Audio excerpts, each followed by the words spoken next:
Hari ini kita masuk seri khotbah baru, saudara, dengan tema The Way of Blessing atau jalan berkat. Artinya 1 bulan kita akan diajari bagaimana jalannya, caranya, supaya kita ini bisa terima berkat yang sudah Tuhan sediakan. Saya percaya ini seri khotbah yang sangat penting sekali, karena ini waktu adalah saatnya resesi dunia, saudara. Dunia dalam kegelapan, bangsa-bangsa dalam kekelaman, banyak sekali orang mengalami resesi, dampak resesi, saudara. Ya, tidak tutup kemungkinan juga anak-anak Tuhan, kita anak-anak Tuhan.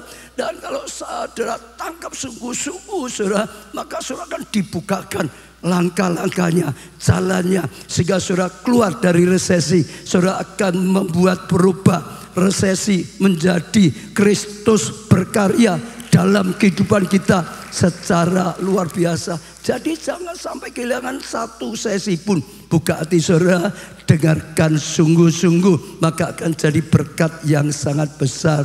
Kalau cerita saudara tentang kesuksesan, tentang keberhasilan, itu banyak sekali orang mengajak di dunia. Ada yang berkata yang penting rajin, rajin, rajin, rajin. Kalau engkau rajin, pasti engkau akan sukses. Benar, tidak salah. Rajinan salah satu faktor orang bisa sukses. Malas sulit sekali untuk bisa sukses. Tapi ada yang ngajari lagi, rajin, yang penting adalah pinter, pandai, pandai, pandai. Engkau harus pandai, engkau harus belajar, terus pandai. Kalau engkau pandai, engkau akan bisa sukses. Makin pandai, engkau makin sukses. Benar, tidak salah. Kepandaian akan sangat membantu kita, saudara. Ada lagi yang lain berkata, yang penting itu modal, modal. Gak ada modal ya gak bisa. Ada modal, anaknya orang kaya, mudah sukses. Ada orang yang mau backup modal, oh dapat modal, sukses. Ya, modal juga salah satunya, saudara. Lalu ada lagi orang berkata, orang harus punya visi yang besar. Punya visi yang besar, maka dia akan berjuang untuk hal yang besar. Berani melangkah saudara, yang besar, saudara. Itu juga enggak salah. Semua ya benar, itu kunci sukses. Belakangan juga banyak. Sekarang itu zamannya networking, saudara.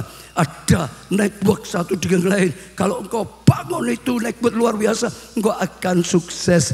Semuanya itu betul, tidak salah. Tapi hari ini, bulan ini, Tuhan akan ngajari salah satu kunci yang jauh lebih tinggi, jauh lebih berkualitas, jauh lebih pasti untuk membawa kita pada kemajuan, membawa kita kepada keberhasilan. Tepuk tangannya untuk Tuhan. Kita akan belajar dengan seseorang yang paling berhasil sepanjang masa, yaitu Salomo. Alkitab berkata, Tuhan sendiri yang berkata, tidak ada seorang yang begitu sukses, berhasil, saudara, seperti Salomo. Sebelumnya nggak ada. Dia lebih dari semua raja yang lain. Bahkan Tuhan berkata juga, sampai nanti yang akan datang, nggak ada juga orang raja yang sesukses Salomo. Luar biasa sekali. Zamannya Salomo, emas itu seperti batu kali ditumpuk-tumpuk gitu loh, saudara. Perak aja nggak selalu ada harganya. Zaman Salomo sampai nggak ada yang miskin, dia sukses. Pakarnya orang sukses. Konglomerat sekarang orang terkaya di dunia pun tidak sesukses dia. Dia ngajarkan kunci keberhasilan. Amsal 10 ayat 22 ini salah satu yang dia katakan, berkat Tuhanlah yang menjadikan kaya, susah payah tidak akan menambahinya, saudara. Bukan berarti Salomo ngajari malas saja, enggak. Salomo itu orang yang rajin. Salomo itu orang yang pandai. Salomo itu banyak sekali. Tapi dia berkata, di atas semuanya, kepandaian, kerajinan dan semuanya, yang nomor satu adalah berkat Tuhan. Kalau engkau bisa mendapat berkat Tuhan, kalau engkau menjadi orang yang diberkati Tuhan, jadi apapun yang kau pegang jadi, apapun yang kau buka jadi, apapun yang kau kerjakan jadi. Seolah dia juga mengakui, aku paling sukses karena diberkati Tuhan. Kita fakta, saudara. Ada orang rajin gak sukses? Ada, betul? Ada orang titelnya S1, S2, S3, doktor tapi gak sukses? Ada, betul? Ada orang anaknya orang kaya raya, modal yang besar, nggak sukses. Ada, betul saudara? Ada banyak yang harusnya sukses dan sukses. Tapi kalau namanya orang diberkati Tuhan pasti sukses. Nggak terlalu pandai pun orang berkat didatangkan sendiri oleh Tuhan kok saudara. Jadi sendiri kok saudara. Diberkati karena. Saudara dengar. Itu jalan yang paling tinggi. Itu strategi yang paling hebat. Melampaui semuanya yang ada di dalam dunia. Ini diajarkan oleh seorang pakar di atas segala pakar. Kalau yang berkata orang yang belum berhasil, ya ini hanya teori. Dia sendiri aja belum bisa berhasil kok saudara. Betul nggak saudara? Kalau orang sudah berhasil, belum tentu dia berhasil terus. Ada yang lebih berhasil dari dia. Ya kalau yang ngomong motivator, wah aku punya teori gila katanya. Sehingga engkau bisa berhasil, teori aja gila gitu saudara.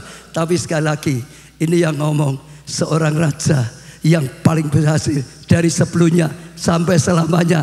Dia berkatakan ada high level, higher level yang paling utama.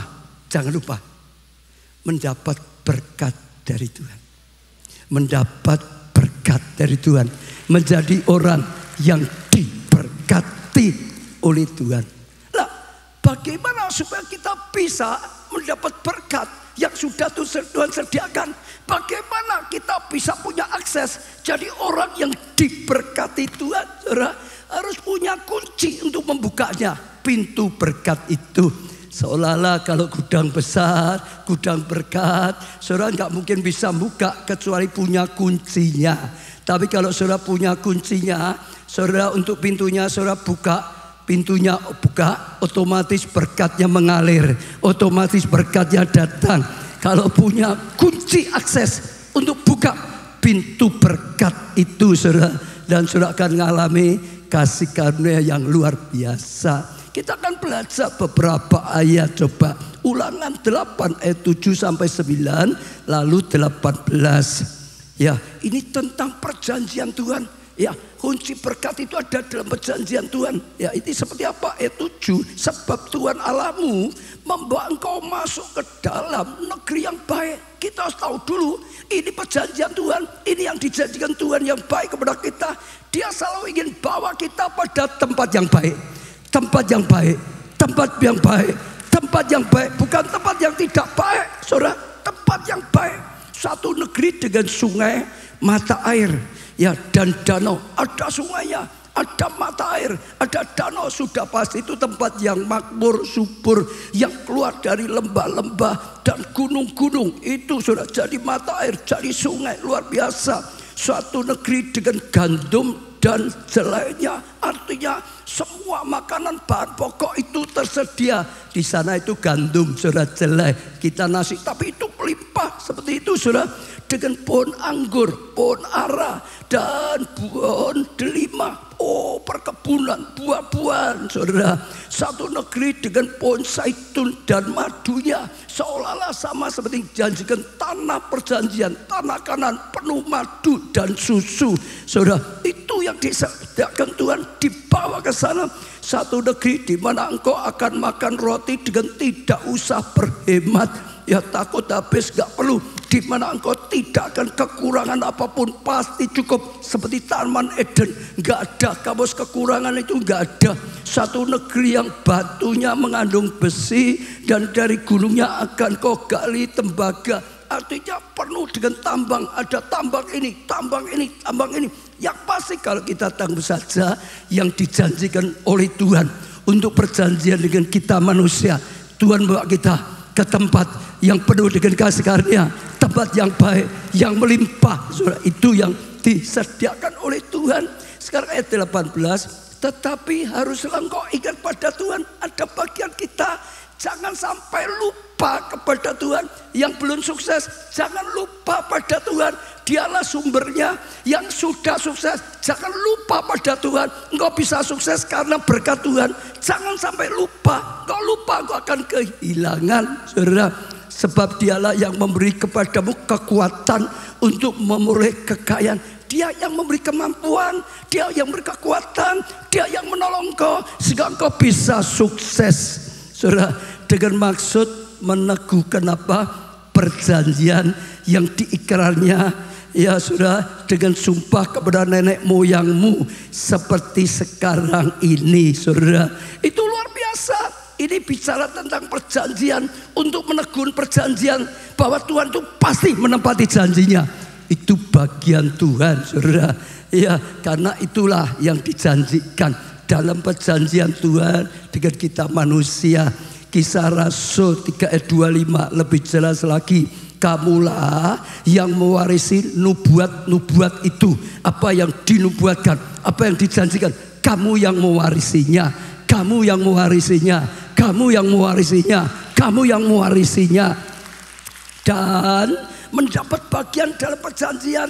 Kita yang dapat bagian dalam perjanjian yang telah diadakan Allah dengan nenek moyang kita.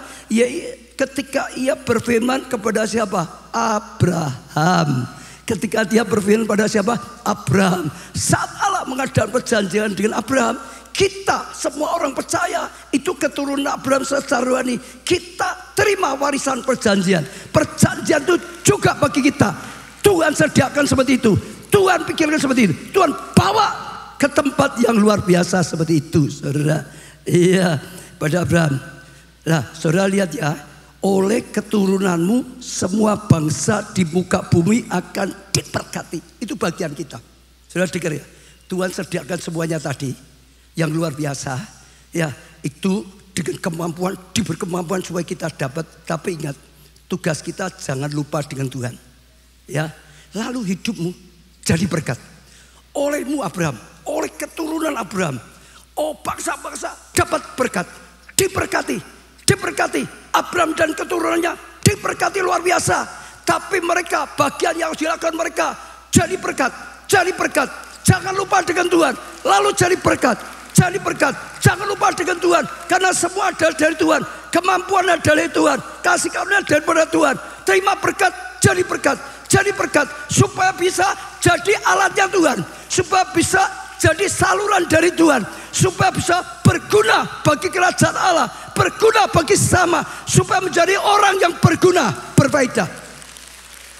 Ternyata kunci buka pintu berkat adalah hidup yang jadi berkat, adalah hidup yang berfaedah, adalah hidup yang berguna di tangan Tuhan. Tuhan gak pernah cari orang untuk diberkati saja, itu bukan tujuannya. Perjanjian itu bagian Tuhan betul, tapi kita harus lakukan bagian kita. Kuncinya supaya berkat Tuhan itu otomatis datang karena sudah disediakan di gudangnya adalah saat kita mau jadi berkat. Diberkati jadi berkat, diberkati jadi berkat.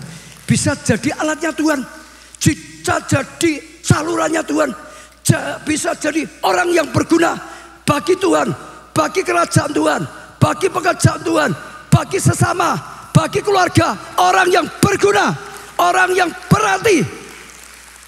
Itu kuncinya. Kalau kita mau jadi berkat, berkat itu mengalir, cukupi, karena itu kehendak Tuhan. Karena itu sudah perjanjian, otomatis. Kita melakukan bagian kita, bagian Tuhan itu sudah disediakan, otomatis. Kita mau jadi berkat besar, otomatis berkat besar datang dalam hidup kita. Supaya kita bisa jadi berkat yang besar, kita mau jadi berkat yang sangat besar, itu otomatis.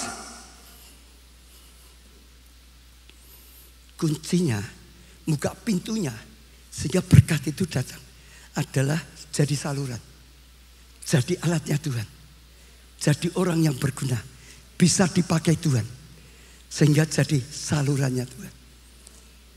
Saudara dengar, lah saudara jangan keliru.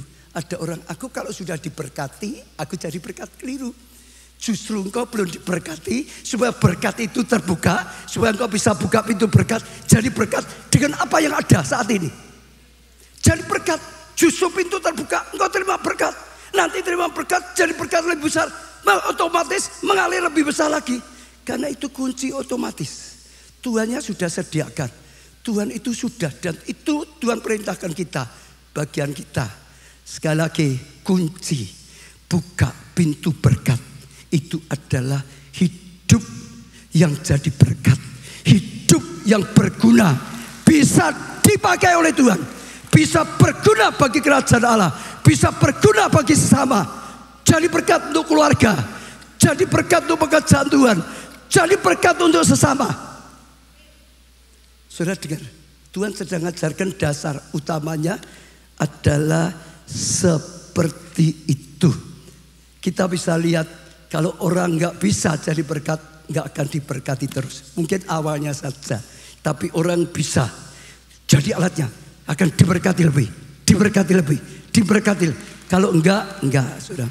Kita lihat Raja Nebukadnezar, Daniel 5 ayat 1 sampai 2. Raja Nebukadnezar mengadakan perjamuan yang besar untuk para pembesarnya, 1.000 orang jumlahnya, dan di hadapan 1.000 orang itu ia minum anggur dalam kemabukan anggur. Saudara, Belsasar perintahkan orang membawa pekakas dari emas dan perak yang telah diambil oleh Nebukadnezar ayahnya dari dalam saudara, bait suci di Yerusalem, supaya raja dan para pembesarnya, para istri dan para gundik mereka minum dari pekakas itu. Dengar, Belsasar bisa jadi raja itu karena perkenanan. Kalau Tuhan nggak berkenan, dia nggak bisa jadi raja. Tuhan itu yang mengangkat dan menurunkan siapapun, baik orang Kristen, baik bukan Kristen, tanpa perkenanan Tuhan nggak akan bisa. Dia bisa jadi raja, itu sudah kemurahan Tuhan. Dia diberi kedudukan, dia diberi kekayaan, tapi saya lihat hanya untuk mabuk saja, nggak dipakai untuk sesuatu yang sangat berguna. Bahkan dipakai yang nyakiti hatinya Tuhan. Pekakas di bait Allah harusnya itu untuk ibadah, diambil untuk minum, untuk mabuk nyakiti hatinya Tuhan. Nggak cocok dengan anugerah Tuhan. Saudara, dia diberkati, tapi saudara malah nggak jadi berkat, justru dipakai untuk hal yang sangat menyakiti Tuhan. Maka Daniel 5 ayat 25 sampai 28 tambah 30 seperti ini. Maka inilah tulisan yang tertulis itu. Tuhan tiba-tiba datang, tulis di dinding, saudara. Mene tekel ufarsin. Dan inilah makna perkataan itu. Mene, yaitu masa pemerintahan Tuhanku dihitung oleh Tuhan. Sudah berapa lama engkau diberkati, diberi kesempatan, dihitung oleh Tuhan. Saudara, dikatakan dan telah berakhir, dianggap sudah habis. Kesempatannya sudah habis, sudah berakhir. Tekel, Tuanku ditimbang dengan neraca dan didapati talaur ringan, gak cocok. Sudah diberi kedudukan, sudah diberi kekayaan, sudah diberi kesempatan seperti itu, hasilnya itu gak cocok, talaur ringan, gak ada apa-apanya, saudara. Dan dikatakan di sini, saudara, ayat 28, Peres, maka kerajaan Tuanku dipecah dan diberikan kepada orang Median dan Persia. Pada hari itu juga terbunuhlah Belsasar, raja orang Kasdim itu. Tuhan yang punya kuasa mengangkat dan menjatuhkan. Tuhan yang punya kuasa memberkati dan mengambil semua. Tuhan yang punya kuasa untuk mengangkat, menjatuhkan, hanya balik tangan saja. Kalau ditimbang oleh Tuhan, kesempatannya habis, kesabaran Tuhan habis, habislah dia, pecah, hancur. Tuhan yang punya kuasa. Beda dengan Daud. Sudah pelajari. Daud juga dari tidak apa-apa, diberkati Tuhan, ditolong oleh Tuhan jadi raja, betul? Tapi dia pakai kedudukannya, dia pakai kekayaannya, dia pakai semua berkat daripada Tuhan. Saudara perhatikan, untuk membalas cinta kasihnya Tuhan, betul? Untuk jadi berkat, dia justru rindu bangun bait Allah. Kalau tadi merusak, saudara, alat-alat bait Allah dipakai Tuhan yang tidak karuan. Daud justru saat itu ada tempat ibadah tapi tidak dipakai dengan benar. Dia suruh bawa di kotanya, dibangun pondok Daud, dibangun bait Allah, dibangun yang baik untuk memuliakan Allah. Orang lihat nama Tuhan dipermuliakan, memberkati hatinya Tuhan. Tuhan tersentuh, Tuhan berkata, aku sudah berkati engkau, tapi engkau tergerak sendiri, aku berkati lebih lagi. Betul? Beda toh? Beda toh saudara? Sangat beda sekali. Kita lihat lagi orang kedua, Nabal. 1 Samuel 25 ayat 2 dan 3. Ketika itu ada seorang laki-laki di Maon yang mempunyai perusahaan, punya perusahaan saudara di Karmel. Orang itu sangat kaya, bukan kaya tidak kaya tapi sangat kaya. Ia mempunyai 3.000 ekor domba dan 1.000 ekor kambing. Ia ada di Karmel pada pengguntingan bulu domba-dombanya. Setiap kali ini panen, saudara, mengunting bulu itu, bulunya itu panen. Setiap panen seneng nunggoni panen, ngitung terus cuannya, tambahnya, hatinya di situ terus, saudara. Pikirannya makin kaya, makin kaya, makin kaya. Sampai kalau ada pengundian dia ada di situ pasti. Sengaja ditulis oleh Alkitab, nungguin, ngitung, hanya ngitung saja seneng gitu hatinya, saudara. Iya, luar biasa sekali, saudara. Iya. Lalu ayat 3, nama orang itu Nabal, hatinya bebal, dan nama istrinya Abigail. Perempuan itu bijak dan cantik. Berbahagialah perempuan, ya, bijak dan cantik ini. Saya doakan perempuan keluarga Allah, ada perempuan yang bijak dan cantik, luar dan dalam, saudara. Tetapi laki-laki itu kasar dan jahat kelakuannya. Ia keturunan Kaleb. Sayang sekali, Kaleb nenek moyang hebat, cinta Tuhan, diberkati oleh Tuhan, sukses, dia terima berkat itu. Tapi sayang sekali, dia tidak pakai untuk hal yang baik, saudara. Hatinya terpikat kepada berkat, saudara. Hanya untuk dirinya, terus pikir hanya tambah, ditunggu, saudara. Gunting bulu, domba tunggu, ada yang melahirkan, tunggu, saudara. Gak mau kehilangan sedikit pun. Orangnya kasar, orangnya jahat, gudil, kikir, medit. Ceritanya satu kali, Daud utus orang datang pada Nabal, berkata, ya, kita sedang butuhkan sesuatu, tolong dibantu ini. Nabal apa? Berkata, kamu itu siapa? Daud itu siapa? Enak-enak minta, ngapain? Dicaci maki, diusir, saudara, dengan kasar, disakiti hatinya. Orang itu pulang, lapor Daud emosi, marah, ini kurang ajar. Air susu dibalas dengan air tuba. Kita itu jaga mereka terus, karena ada di sini, maka peternakannya aman. Karena ada kita di sini, nggak ada musuh yang berani datang untuk merampok, merempas. Aman, tambah terus. Sekarang balasannya seperti ini. Pak Daud, kerahkan tentaranya. Ayo kita bantai, habisi saja orang seperti ini. Marah, kerahkan tentara untuk datang. Saat itu istrinya Abigail dengar, kaget. Ya segera kerahkan, ya pelayan-pelayan kumpulkan apa yang diminta oleh Daud. Ya tentara siap, saudara, bahkan diberi lebih daripada yang diminta. Cepat-cepat dia bawa, saudara. Daud belum sampai, dia dulu di tengah jalan ketemu, dia merendahkan diri, dia mengaku salah, dia minta maaf dengan lembut, dengan bijak. Hati Daud yang emosi jadi reda. Akhirnya batal, tidak dibantai.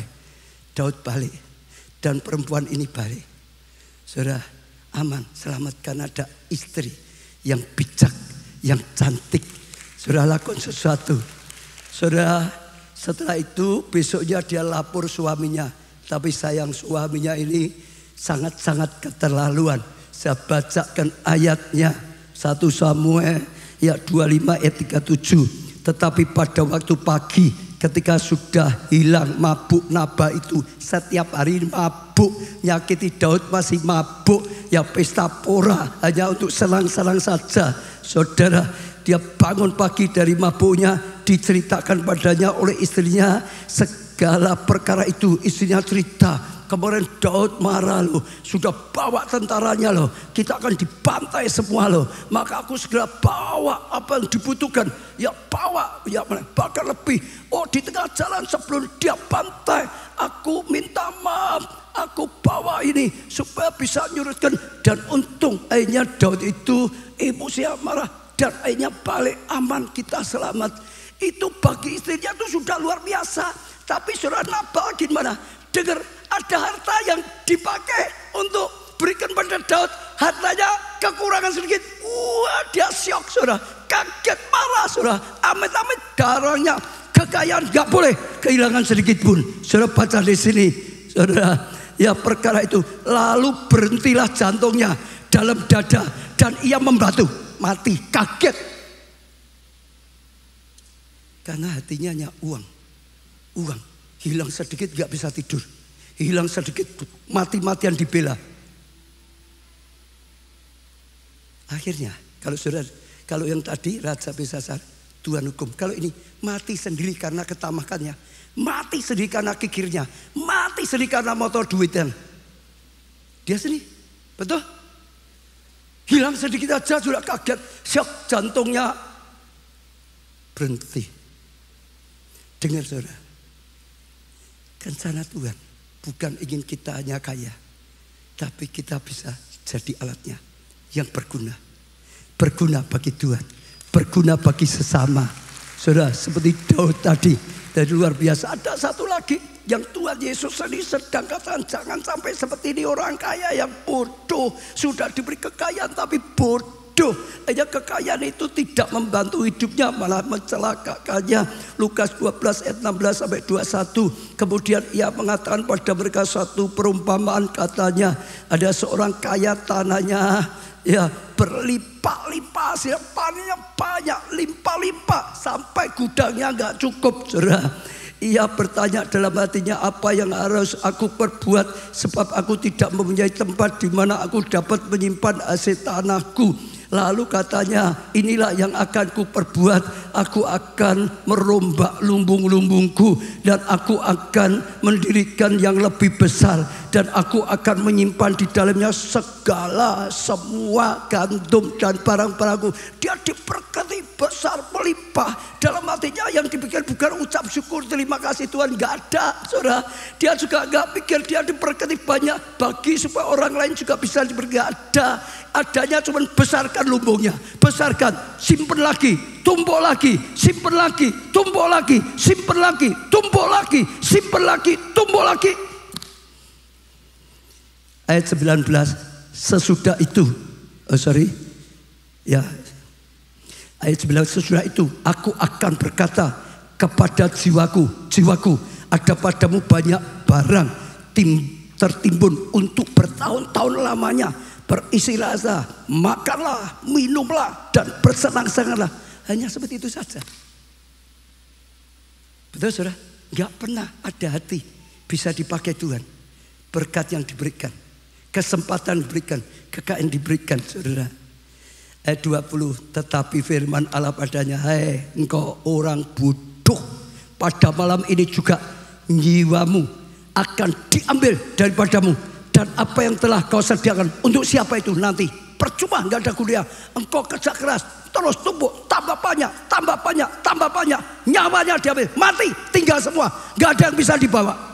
Untuk apa? Untuk siapa? Bodoh, kata Tuhan. Demikian jadinya dengan orang yang mengumpulkan harta bagi dirinya, jika ia tidak kaya di hadapan Tuhan. Sudah dengar? Kalau orang hanya ingin kaya terus, merasa kurang kaya saja loh ya, bukan jadi berkat ya saudara.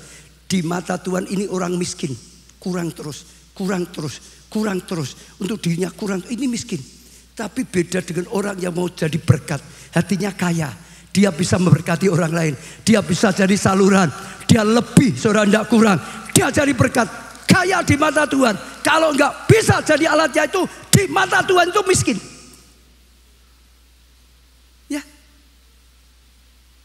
Tuhan berkata keliru. Jangan sampai seperti orang kaya. Sudah dengar, semua berkat, semua kekayaan, semua kedudukan, semua kebesaran, semua itu kesempatan, modal, kesempatan besar untuk kita berkarya. Makin besar kekayaan kita, punya kesempatan berkarya makin besar. Punya kesempatan jadi berkat makin besar. Makin pandai, punya kesempatan pakai kepandainya untuk juga jadi berkat, punya kesempatan yang besar. Tapi sekali lagi, peganglah kunci membuka pintu berkat.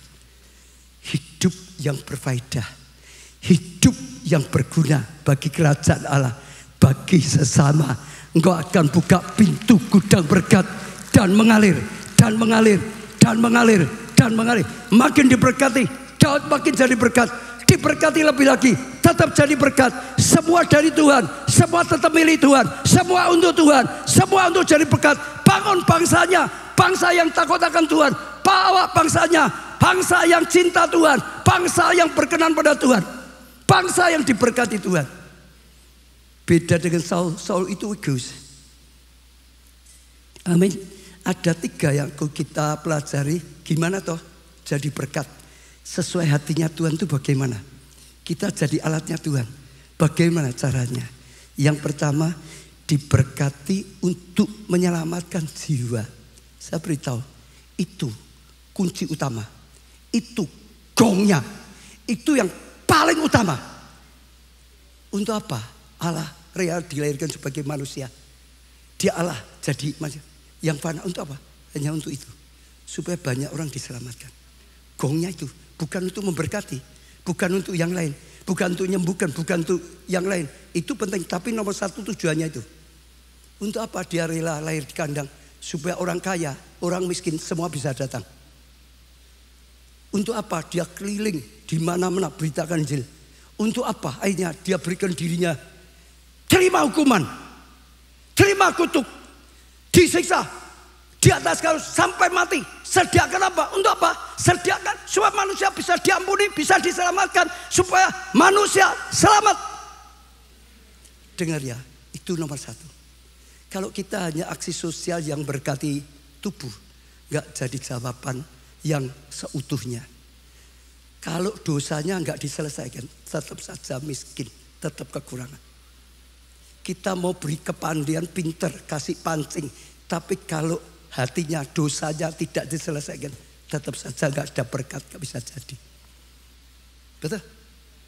Tapi kalau dia, saudara selamatkan dia, selesainya dari dalam. Hidupnya ya diampuni, diselesaikan. Lalu ikut Tuhan dengan sekusu, dituntun Tuhan, diberkati Tuhan, dipulihkan oleh Tuhan. Itu yang utama. Saya mau tanya pada Tuhan, sudahkah engkau pakai berkat Tuhan, kepandaian, kedudukan, kekayaanmu untuk selamatkan jiwa? Kadang-kadang kita tidak nyadari. Saya bersyukur kesaksian tadi contoh yang bagus. Dia diberkati dengan kepandaian, kedudukan. Hidupnya itu untuk selamatkan jiwa. Bukan berarti harus full time seperti saya, tidak. Setiap orang sendiri. Dimanapun saudara berada, ada panggilan. Selamatkan orang di lingkunganmu. Yang pertama di keluargamu. Kalau belum ada yang belum, itu tugasmu. Pakai hidupmu di keluarga itu. Kesempatan itu. Selamatkan keluargamu, pasanganmu, anakmu, orang tuamu, keluarga besarmu. Selamatkan. Itu panggilan yang pertama. Itu yang terpenting. Gongnya, detak jantungnya Tuhan. Saudara, di sekolahan, di tempat kerja, dimanapun saudara berada, di pabrik, itu tugasmu, ladangmu. Tadi dia berkata, di mana aku berada, di situ aku berjuang selamatkan jiwa. Saudara yang dokter, suster, bahkan sakit di rumah sakit, tempat ya pengobatan, itu ladangmu. Jadilah pakai itu berkat untuk selamatkan jiwa. Saudara yang duduk di pemerintahan, pakailah untuk selamatkan jiwa. Saudara budayawan, saudara orang media, saudara pengusaha konglomerat apapun, dalam nama Tuhan Yesus. Saudara seorang profesi apapun, dengar, di tempat itulah saudara ditaruh untuk cari terang, untuk cari berkat, supaya orang-orang di tempat itu diselamatkan. Itu tugas kita. Saudara, itu nomor 1 ya. Yang terpenting bagi Tuhan itu saudara tidak boleh lupa. Itu. Tangkaplah visi yang Tuhan berikan. Minimal 12 orang. Setiap tahun itu minimal. Kalau bisa 120. Kalau bisa 1.200. Kalau bisa 12.000. Kalau sudah punya goal itu, Tuhan kan lihat. Ini yang aku butuhkan. Aku ke dunia. Jadi manusia korban semua. Aku butuh banyak orang diselamatkan. Ada orang yang mau aku pakai untuk menggenapi keinginanku. Untuk menggenapi apa yang aku perjuangkan. Sudah pasti. Saya baru saja kemarin diberi kesaksian di gereja kita ini. Ada satu orang. Dia ya kontrakannya habis, harus pindah, butuh tempat kontrakan. Ini kesaksian yang masuk saudara ya. Lalu dia cari-cari dan dia doa, Tuhan berikan aku tempat yang cukup besar supaya aku bisa pakai untuk komsel. Supaya aku bisa pakai untuk selamatkan jiwa. Oh, mimpin komsel di situ berguna bagi kerajaanmu. Doanya seperti itu saudara.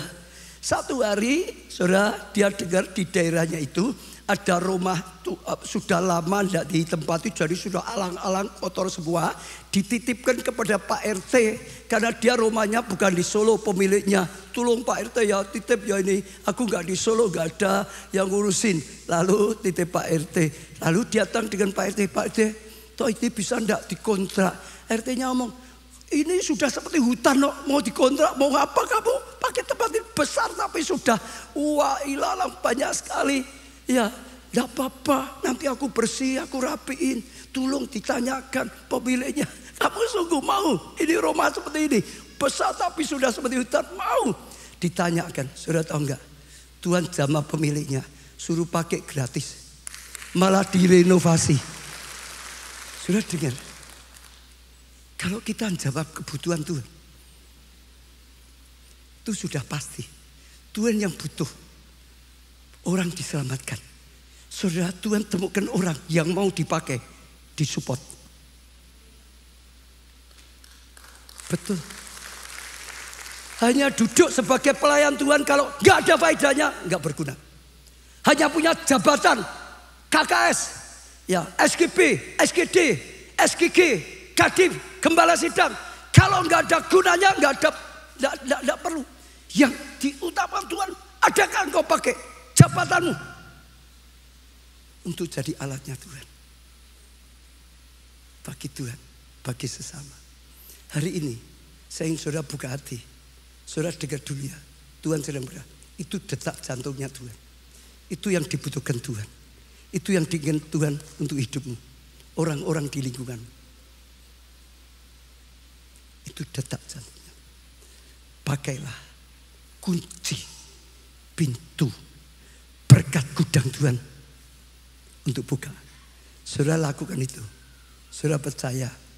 Saudara akan lihat kasih karunia, anugerah Tuhan luar biasa.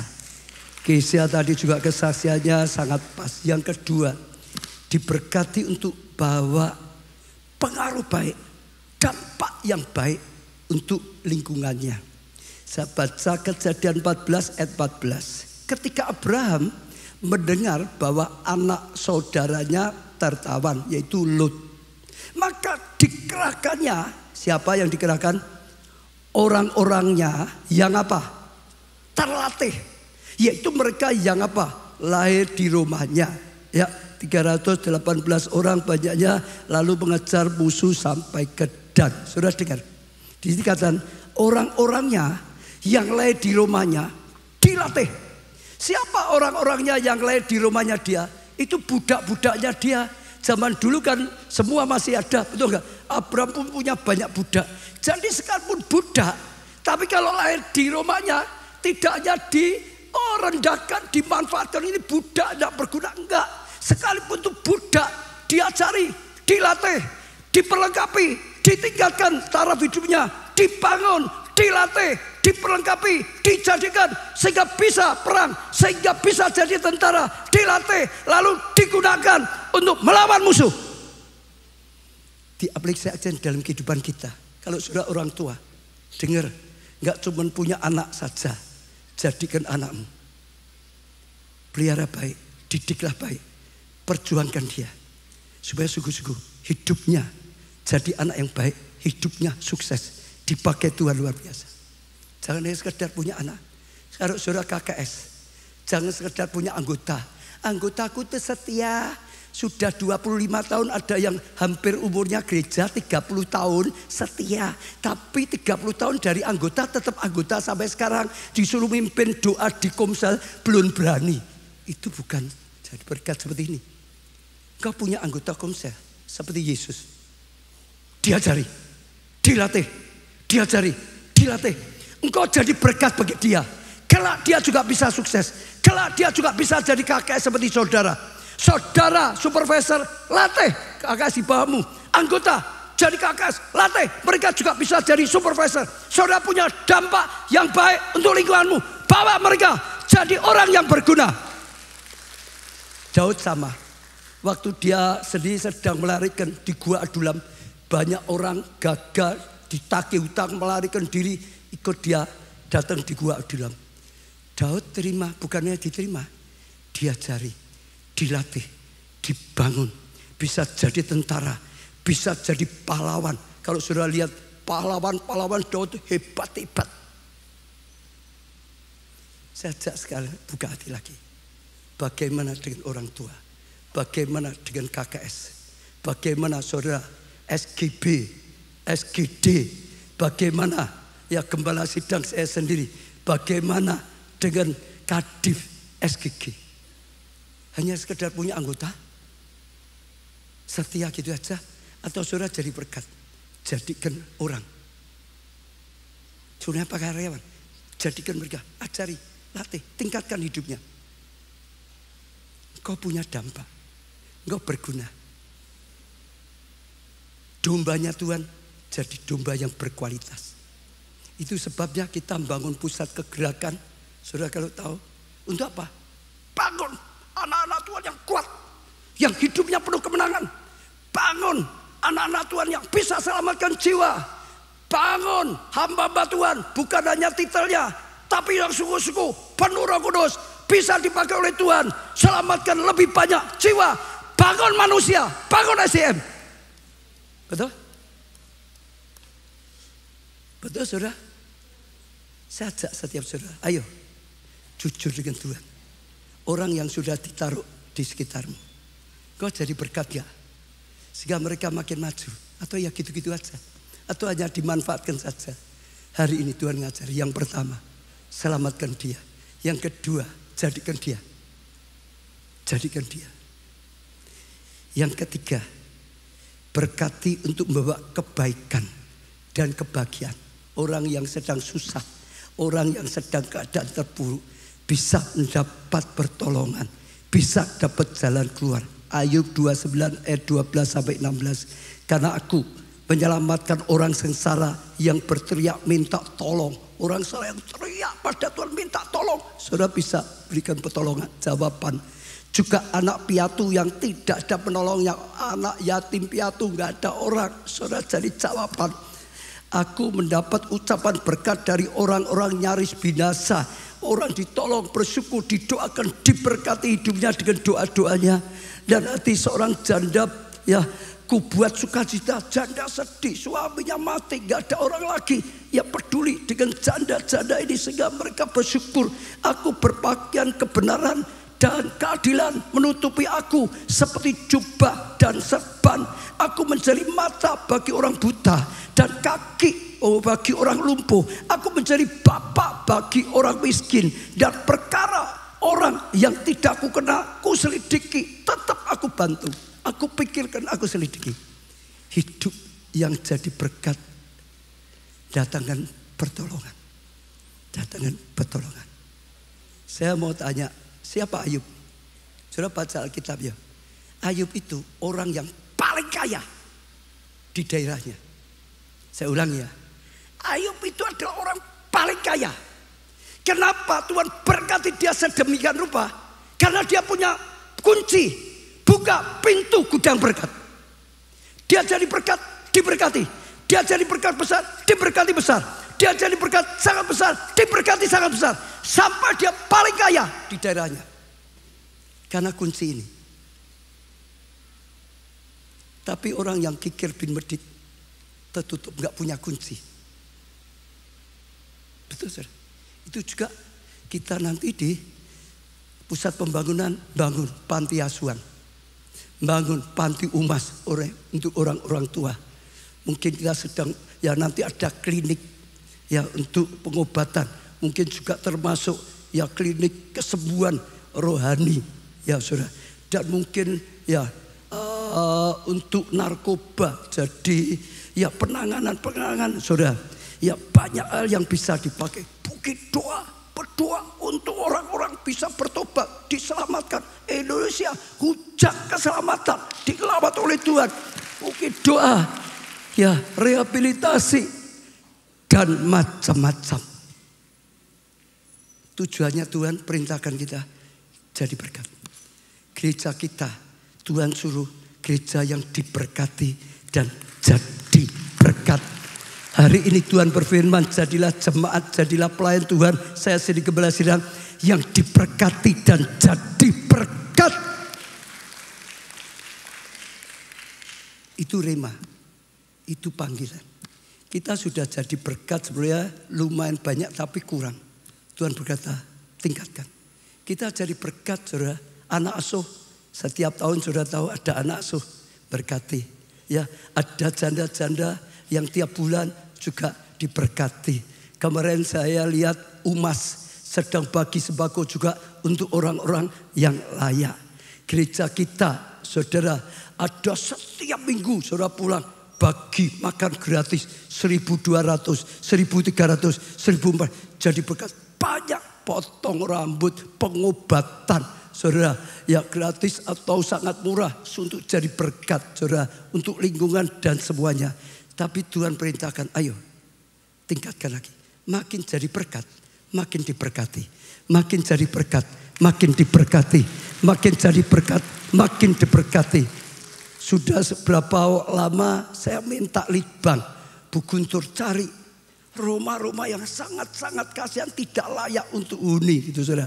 Ya, terus sampai akhirnya ya berapa 1-2 minggu yang lalu, lebih ya 3 minggu yang lalu diberi 6. Ya, yang dulu pertama nggak cocok, lalu diberi lagi 6.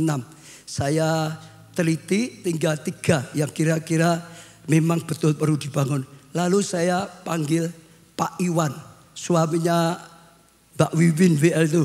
Dia memang bagian bangun. Saya minta Pak Iwan coba disurvei. Benarkah ini layak, kasihan. Ya tidak layak, perlu dibantu. Dari 3 survei dia bilang yang 2 ini saja Pak. Jadi 2. Dan itu sudah mulai. Ya di ACC sudah mulai saat ini mulai gerak. Mempersiapkan, sudah mulai dibangun. Coba ada gambarnya, sudah lihat ya. Itu lantainya saja tanah. Itu lantai loh saudara. Mau tempat tidur di mana lantai loh saudara. Kadang nggak ada tempat tidurnya kalau saudara lihat itu di bawah. Itu atapnya bocor saudara. Kayunya sudah lapuk saudara. Takutnya kalau nanti ambruk saudara. Temboknya juga nggak ada itu semua. Ya akhirnya kita sudah putus sih. Sudah mulai digarap saudara. Saya juga ajak setiap saudara. Ayo. Lebih lagi. Tanya Tuhan. Apa yang kau ingin aku lakukan? Saudara mau kerjakan sendiri boleh. Saudara mau bergabung dukung apa yang sedang gereja kerjakan boleh. Tapi saatnya kunci pintu berkat kita pakai, kita gunakan, maka pintu berkat justru tidak kekurangan. Berkat akan jadi berkat, berkat jadi berkat bagi orang lain.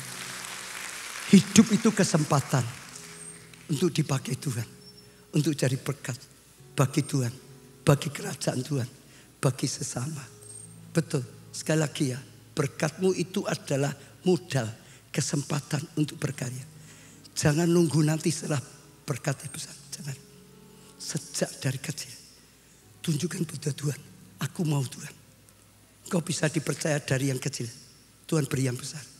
Saudara yang sudah diberkati jangan sampai lupa, sudah ada contoh bahaya sekali. Nanti saudara dengar ya, kita pulang ke surga, nggak ada yang ditanya, kamu berhasil mengumpulkan kekayaan banyaknya berapa? Nggak ada. Berapa kaya? Nggak ada. Kenapa? Kekayaan itu nggak laku, itu ditinggal di dunia, nggak bisa bawa ke surga. Kau ini wajah di kedudukannya seperti apa? Presiden, wakil, macam-macam, nggak ada itu. Itu di surga sudah nggak berguna, nggak ada yang bisa dibawa. Ketenaranmu, engkau punya orang banyak, anggota banyak, nggak ada yang dibawa. Yang dibawa oleh Tuhan. Apa yang kau lakukan di dunia? Apakah kau berguna bagi kerajaan Allah? Apakah kau berguna bagi kerajaan Tuhan? Apakah kau berguna bagi sesama? Itu yang bisa kau bawa. Kemarin di upacara kematian saya dibawakan oleh Tuhan berkata, berbahagia orang mati dalam Tuhan. Ya, karena salah satu yang jerih lelahmu akan menyertaimu. Keselamatan gratis Yesus. Tapi apa yang kau lakukan itu yang menyertai. Kalau berbuat jahat bahaya, engkau bisa hancur neraka. Tapi perbuatan baikmu untuk kerajaan Allah, untuk pekerjaan Tuhan, untuk sesama, untuk keluargamu, praktekkan dimulai keluarga. Itu akan menyertai. Itu yang menentukan pahala. Itu yang menentukan mahkota. Itu yang menentukan perkenan Tuhan. Itu yang membuat kamu akan bersama saya akan dipakai Tuhan. Merintah bersama dalam kerajaan Allah. Satu lagi, saya senang karena ini penting ya. Ya ini agak panjang dikit. Waktu saya nyampaikan tiba-tiba pas saya baca artikel gitu. Bagus, saya tergerak. Satu kali ada Mas berkata pada tanah, ini hanya ilustrasi ya. Tanah kamu letak kotor diinjak-injak gak ada apa-apa, ngapain jadi tanah. Jadi seperti aku ini loh, Mas cemerlang, dikagumi banyak orang. Jadi dia kagum dengan dirinya, banggakan dirinya, jelekkan. Ngapain kamu tanah gitu. Tanah berkata, aku tidak dikagumi seperti engkau, tapi aku berguna. Karena aku bisa memberikan tumbuhan, makanan bagi umat manusia. Karena aku bisa menghasilkan tambang-tambang seperti engkau dihasilkan dari tanah. Karena aku bisa jadi jawab kebutuhan manusia. Aku hidup untuk punya arti, punya guna. Kamu hanya sekedar pamer. Saudara, betul? Di surga yang ditanya hanya itu. Bisakah? Apa yang kau lakukan? Saya tutup dengan satu penting sekali. John Rockefeller. Ya, karena saya rasa ini tepat sekali. Ya, lanjutkan saja. Ya, umur 16 tahun setelah selesai sekolah dagang menengah, ia cari kerja, dorong oleh kemiskinan keluarganya. 18 tahun sudah berusaha sendiri, dirikan firma, sudah terkenal jadi raja minyak dunia berkat ketekunannya. Terus lanjut. Ya, lanjut lagi. Usia 53, saudara, dia sudah menjadi orang terkaya di muka bumi. Hebat. Tapi karena siang malam yang dipikirkan hanya uang, uang, dan uang. Akhirnya sungguh-sungguh beruang. Jadi seperti beruang. Akhirnya ia terserang penyakit yang mengakibatkan seluruh rambutnya rontok. Sampai alisnya juga rontok. Ini mungkin tiru-tiru Taujen gitu, saudara. Dan harus diet ketat. Lanjutkan. Ya, penghasilannya seminggu tidak kurang dari 1 juta US dollar. Tapi harus makan makanan yang tidak boleh lebih dari 2 dolar. Penghasilan seminggu 1 juta dolar. Tapi makanannya hanya 2 dolar. Merupakan susu yang diasamkan dan sedikit roti kering. Dan tidak lepas dari obat-obatan yang mahal. Yang mahal obat-obatan. Lanjut. Ya, saudara. Ia mulai berpikir bagaimana kalau sebagian kekayaannya untuk membagikan orang lain. Maka pikirannya berubah 180 derajat. Dari seorang yang hanya mencari uang menjadi seorang pemberi uang. Ya, dulu hanya pikir cari, sekarang pemberi. Ya, memberikan ya untuk pemberitaan Injil. Untuk membantu orang-orang lain. Lanjutkan. Ia mulai menyumbang tempat ibadah, sekolah, mendirikan universitas, membantu orang kulit hitam. Ada juga rumah sakit, tidak kurang dari 600 juta dolar yang disumbangkan untuk kepentingan umat manusia. Lanjutkan. Saat itulah kesehatan sang miliarder berubah secara radikal. Ia mulai bisa tidur, ia makan dengan normal. Ya, Dr. McWilliam yang merawatnya berkata, kuasa Tuhan bekerja melalui aliran kasih dan ucapan syukur dari orang-orang yang ditolongnya. Mengalirnya kuasa Tuhan mujizat apa? Kasihnya. Dan orang yang sudah ditolong, doakan dia, berkati dia dengan doanya. Lanjutkan. Ia meninggal di usia ke-98. Sebenarnya 50 lebih sudah mati. Dokter. Tapi akhirnya 98. Pada tanggal 23 Mei di Ormond Beach, Polandia, Amerika Serikat dalam damai sejahtera Allah. Lanjutkan. Sekarang yang dikatakan dia sebelum mati. Sebelum kematiannya usia 98, John menulis dalam produk susunya. Energi tertinggi mengajari saya bahwa segala sesuatu adalah miliknya. Milik Tuhan, bukan milik dia. Dan saya hanya saluran untuk memenuhi keinginannya Tuhan. Lakukan bagian kita. Kekayaan punya arti. Hidup punya arti. Hidup itu kesempatan. Kita semua berdiri. Hidup ini adalah kesempatan. Hidup ini untuk melayani Tuhan. Jangan sia-siakan waktu yang Tuhan beri. Hidup ini harus jadi berkat. Oh Tuhan, pakailah hidupku selagi aku masih kuat. Bila saatnya nanti pulang ke rumah Bapa, hidup ini sudah jadi berkat. Pujikan pujian ini sekali lagi. Hidup ini adalah kesempatan. Hidup ini untuk melayani Tuhan. Jangan sia-siakan waktu yang Tuhan beri. Hidup ini harus jadi berkat. Oh Tuhan, pakailah hidupku selagi aku masih kuat. Bila saatnya nanti pulang ke rumah Bapa, hidup ini sudah jadi berkat. Semua datang pada Tuhan, semua berkata kepada Tuhan. Tuhan, hambamu bersyukur, hambamu sudah sampaikan firman yang daripadamu, hambamu sudah sampaikan petunjuk yang daripadamu, hambamu sudah sampaikan isi hatimu Tuhan. Biarlah firman-Mu menjadi pewahyuan dalam kehidupan kami.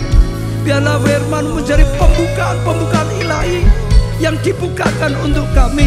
Biarlah firman-Mu menjadi rema bagi setiap kami, menjadi rema bagi gereja-Mu ini, menjadi rema bagi setiap jemaat, menjadi rema bagi setiap Tuhan, menjadi rema orang yang mendengarkannya pada saat ini.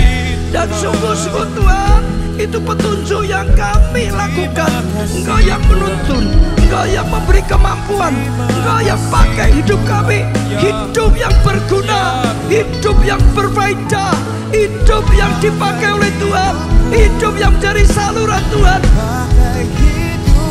Dan Engkau yang berkarya, yang sakit sembuhkanlah Tuhan, supaya dengan tubuh yang sehat mereka bisa bangkit untuk jadi berkat. Yang kekurangan juga berkati, dengan berkat mereka bisa jadi berkat. Yang jalan buntu bukalah jalan Tuhan. Oh Tuhan, yang butuh mujizat Engkau yang berikan mujizat. Lebih lagi firman-Mu jadi rema. Sejak hari ini menjadi awal kami melangkah, pegang kunci, buka pintu berkat dari surga. Tuhan, hidup yang berguna, hidup yang berarti, hidup yang bermanfaat Tuhan. Oh, jadi alat yang daripada-Mu. Kami lakukan kesempatan yang Tuhan berikan. Dan kami tahu sesuatu Tuhan bicara pada setiap kami. Kami akan terus ingat, kami akan lakukan. Kami menjadi pelaku firman dan akan mengalami penggenapan firman-Mu ini. Terima kasih Tuhan. Amin. Haleluya, haleluya. Kita percaya hidup kita diberkati untuk menjadi berkat. Dan mari kita puji Dia bersama-sama, berikan sorak-sorai bagi Allah kita. Haleluya.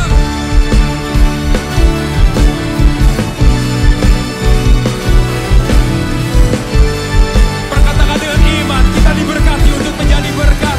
Lebih lagi bagi Tuhan. Haleluya.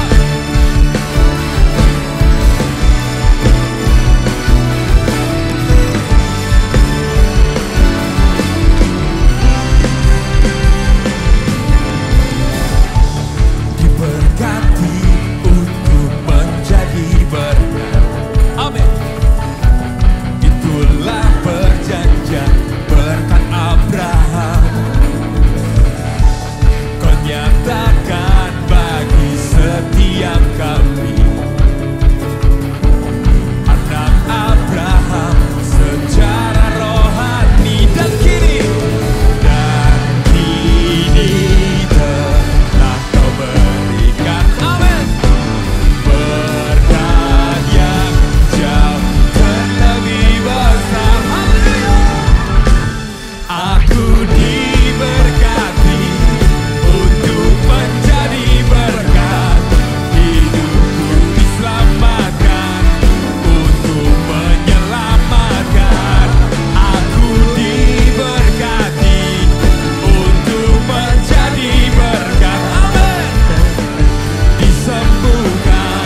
Terima kasih Tuhan, kami akan pulang dan menjadi pelaku firman. Sejak saat ini kami pegang kunci untuk membuka pintu berkat surga. Jadi orang yang berguna, berfaedah, jadi alatmu, berguna untuk kerajaan Allah, untuk pekerjaan Tuhan, untuk sesama, untuk keluarga kami Tuhan. Dan sungguh-sungguh itu menjadi kenyataan. Kami menjadi pelaku, kami mengalami kebenaran firman-Mu. Diberkati untuk jadi berkat dan namamu dipermuliakan. Jadi anak yang berkenan dan menyukakan hatimu. Angkat tangan tinggi-tinggi. Diberkati saudara oleh Tuhan. Amin. Diberkati hidupmu, Amin. keluargamu, Amin. kesehatanmu, Amin. pertumbuhan iman rohanimu, Amin. pelayanan kesaksianmu. Amin. Diberkati studi atau pekerjaanmu, Amin. keuanganmu, Amin. masa depanmu, Amin. segenap kehidupanmu. Amin. Diberkati dan jadi berkat. Karena anugerah dari Allah Bapa, kasih karunia dalam Putra yang tunggal Tuhan Yesus, persekutuan di dalam Roh-Nya yang kudus, yaitu Roh Kudus, sampai selama-lamanya. Saudara diberkati katakan bersama.